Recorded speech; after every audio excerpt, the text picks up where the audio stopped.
Just when you think you're done. No, there was something I wanted to talk about today, and then a bunch of minor deals take place, so I figured I might as well slap them on to the discussion I want to have, because there's a discussion to be had there. Jan Ruda is now a member of the Tampa Bay Lightning. He goes with a 7th-round pick for Slater Cuckoo, and a 5th-round pick going to Chicago. Cuckoo, of course, played his way off of the team. And this is one of those deals that happens because GMs are looking at the rosters, they're going into the All-Star break, and they're like, well, we'll take one last shot. So here's the thing. If Ruda or Cuckoo don't catch on, then these teams know that they have to acquire somebody else at the deadline. Jordan Wheel is now a member of the Arizona Coyotes for East Coast League player Jacob Graves, and a 6th-round pick. And the reasoning I see behind this is that Brad Richardson's out, so they need another body in Arizona. Wheel, of course, is a guy who got hot at the end of not last season, but the year before when he was going in unrestricted free agency.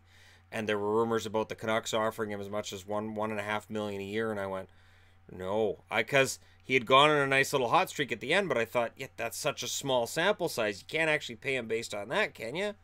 And then he ended up staying in Philly, which made me happy.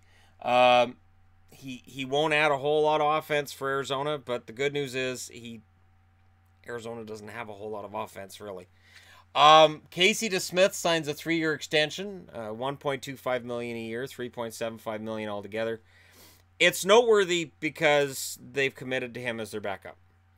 So that's 3 years now that Jari is the number 3 guy. This is why when people say, well, Jari's young, they're not going to get rid of him.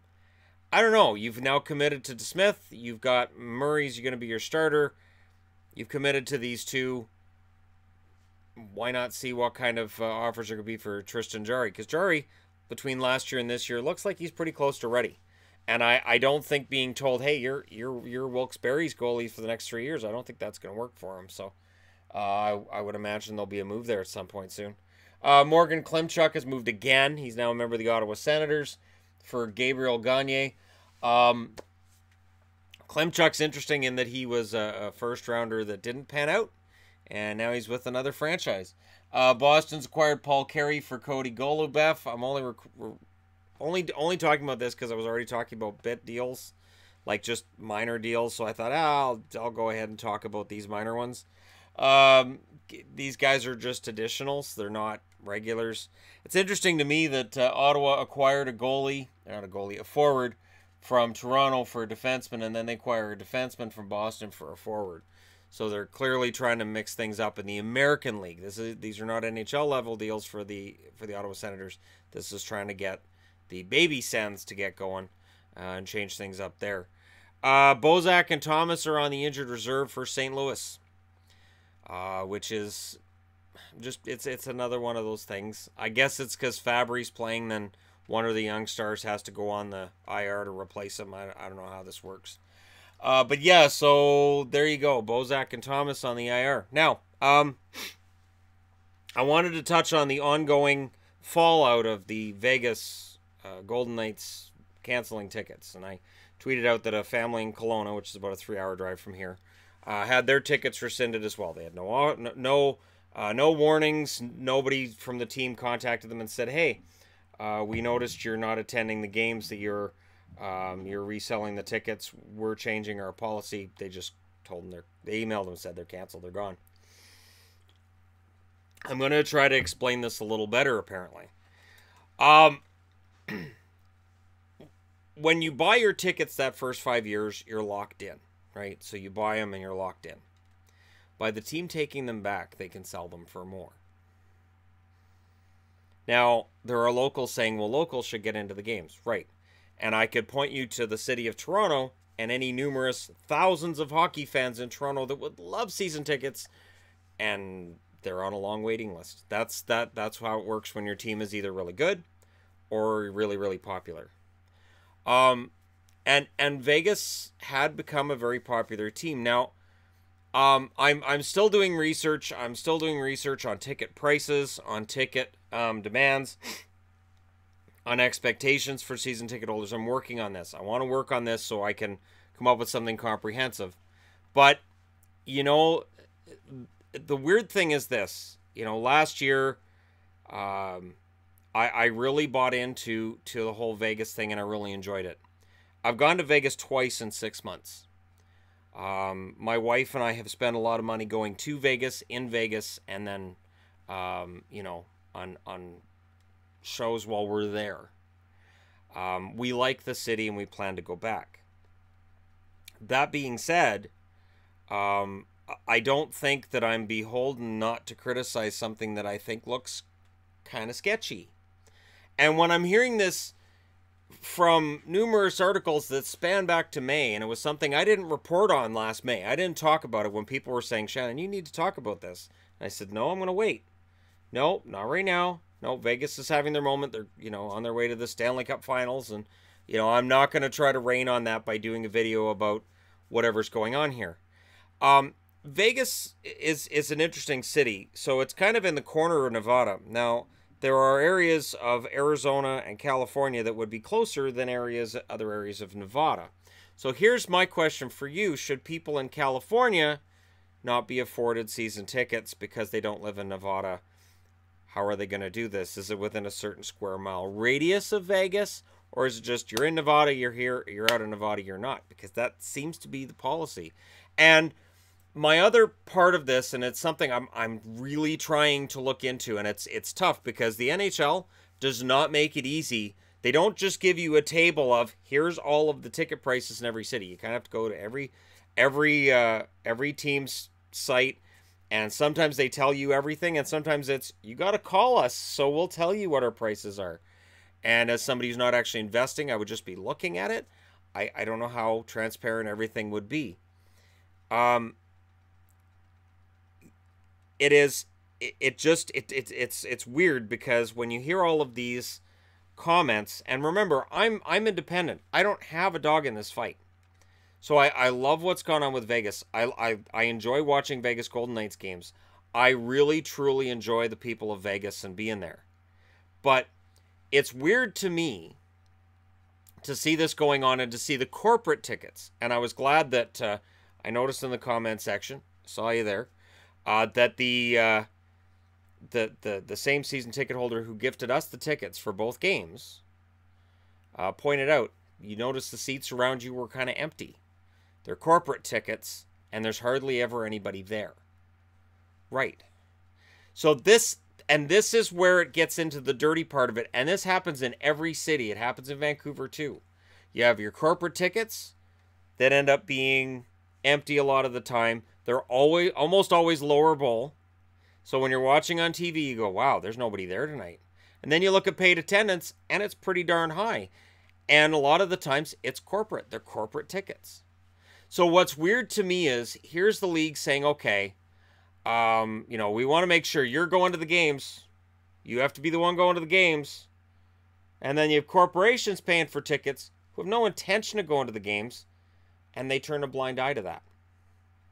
Now, if you're a local, you should be pissed. If you're a local, I love my team.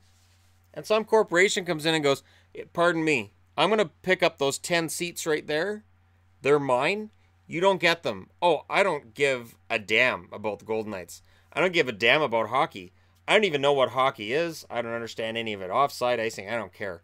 I'm just going to use these as sort of like whatever. I might use them as giveaways. I might give them to somebody's nephews or nieces.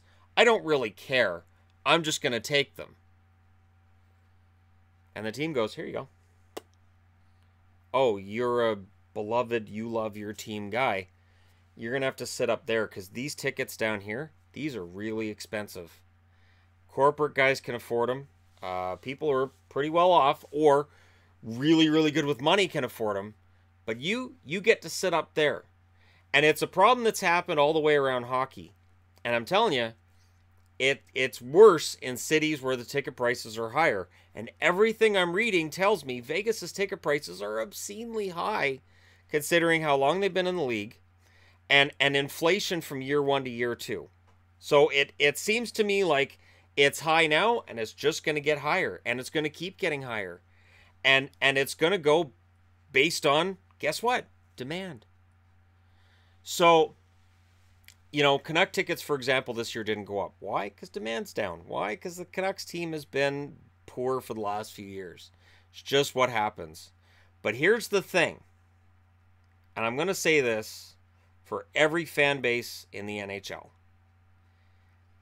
And I'm going to say this to every fan base in the NHL.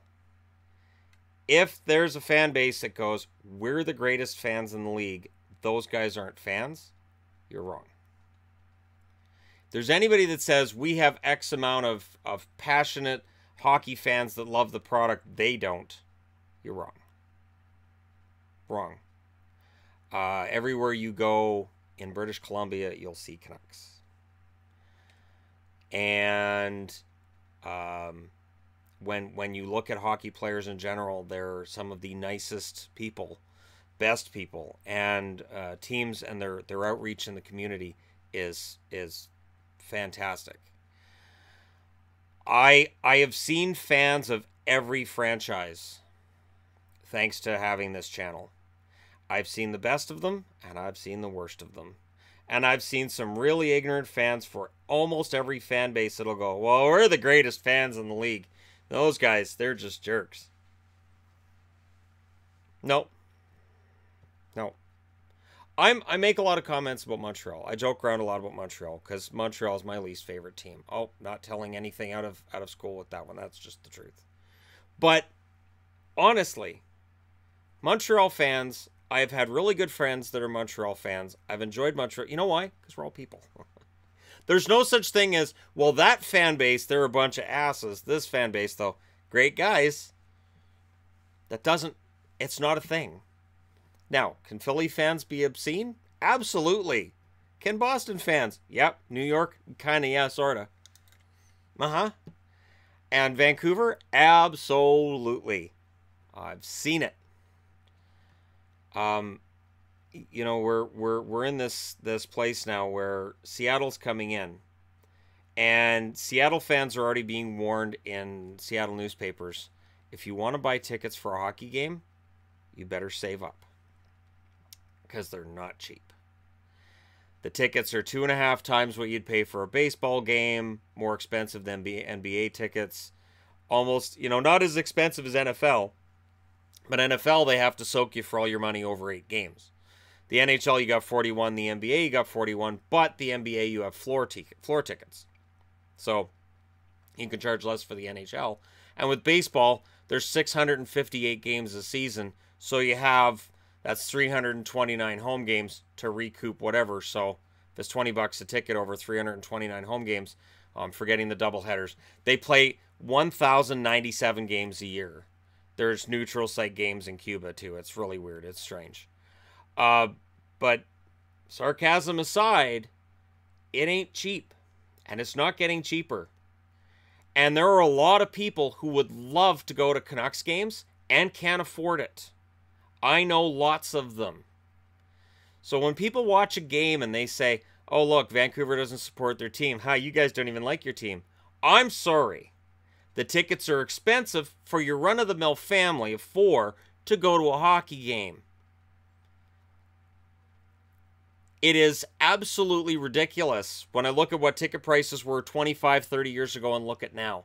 And then I compare it to the cost of everything else. Like, I don't know, food and shelter. It's insane. And sports will charge whatever they can for tickets because we allow them to do it. We turn around and we say, the salary cap's going up. Yeah, baby. So's your ticket prices. What do you think the salary cap's tied to? It's tied to your ticket prices. So when I see people going, oh, the salary cap's flat, I go, good, that means maybe ticket prices won't go crazy this year. Nope. And when I hear the players are going to use their inflator next year, it's going to go up by $4 million, I go, oh, yay, ticket prices are going up again. And we pay for it. And we cheer while we do it. I always thought it was insane. I always thought, you know, if I'm going to go and watch the Canucks, I have to put a price on it. I have to put a price on what I'm willing to spend to go to a game. And for the amount of time it takes to go in to watch a game and to get home, so that's a 2-hour turnaround right there. An hour to get to the game and park and everything and get into the arena, and an hour to get out of the arena and come home. So that's 2 hours out of my night on top of the 2.5-hour game. So now we're up to 4.5 hours. And then price for parking and anything too, or if we park at in Surrey, we park at Scott Road and we take the SkyTrain. That adds more time if we to use the SkyTrain route, and it doesn't save us very much money. Then you've got to look at the price of the tickets and go, well, geez, if lower bowl's $91 each, that's $181. That's $200. I'm taking all that time out of my night. I'm paying for everything else. I'm paying for gas to get there and get back. Man, that's a lot of money.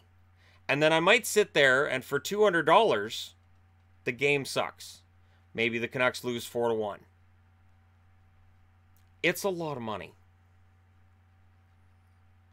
And right now we're having, this discussion about what teams do with season ticket holders. And people saying, yeah, teams are right. And it's weird because it's some of the same people that will claim that corporations are evil. And yet, when a corporation is saying, we'll take that, we'll take that, we'll take that, those people go, yeah. How do you know where those tickets they take back go? How do you know? How do you know that these guys aren't taking back 1,000 season tickets, taking 500 of those and giving those to people on a waiting list, and the other 500 don't go to a company or a corporation somewhere, or various corporations, and for a lot more money? That's the issue for me. That's where I'm at. But along the way, if people want to say, oh, well, those teams don't have fans like we do, and it's not just Vegas. I'm not trying to say, because I've seen it with Toronto, I've seen it with Chicago, I've seen it with Boston, I've seen it with fans in almost every city. I remember in Vancouver when the team was selling out every week because the team was one of the best teams in the league, and tickets were nowhere to be found. Vancouver fans going, oh, we support our team, Edmonton doesn't. When Edmonton's playing out of a barn that should have been retired 20 years ago. It's ridiculous. My job here with this is to provide you guys with any information I get when I get it. And I want to look into this. Because to me, there's just something else there. There is definitely something else there. And I can't not investigate what that could be just based on where it is. Be no different if I heard the Canucks were doing it.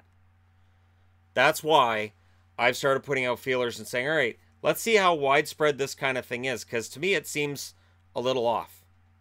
And to me, when a team says, we're doing a ticket drive to try to get a team, and people from outside of that area help and put in their donation, and they give money for season tickets, that's fantastic. And then for the team a year later to go, no, without warning, that sucks. And that's where I'm at. I'm fine with taking back tickets for people who are reselling for a profit. I am fine with the idea that if people just take tickets to scalp them, then, screw them. I'm fine with that. This is not what's happening. At all. It's not. These are people who are giving tickets to brothers, cousins, nephews. These are people who were selling off tickets at face value. Not trying to get $300 a ticket, selling them at face value. Because they couldn't get to the game. And when they talked to people from the team about it, the team reps went, that's okay. You're fine. There's no line in the sand. There's no actual number given to these people. And there are people right now who are ticket holders. I've had them message me that are nervous, who live in Vegas, because they've seen it happen to other people, where they lose their tickets. And not only that, but you are barred from buying playoff tickets when they do this to you. You are not allowed to go to the playoffs. This isn't just, well, you can't have those tickets. You can't have any tickets for the playoffs. That's a punishment. And what it does, leaves a bad taste in the mouths of them, people who know them, their kids, and it grows. I know there are some people in Vegas that have this impression that it's them against the world and that all the hockey world hates them. I really don't see that. I really haven't. I saw it during the Stanley Cup playoffs. You know why? Because it happens with every single team in the Stanley Cup playoffs when you get to the Stanley Cup. Ask fans in Pittsburgh, Washington, Boston, Chicago. As soon as you get to the Stanley Cup finals, everybody hates your guts. The next year, it kind of resets. It was amplified by the fact that it was Vegas's first year. But honestly, I have seen so many people wearing Vegas gear around here. I see so many people wearing Vegas gear when we go to Vancouver.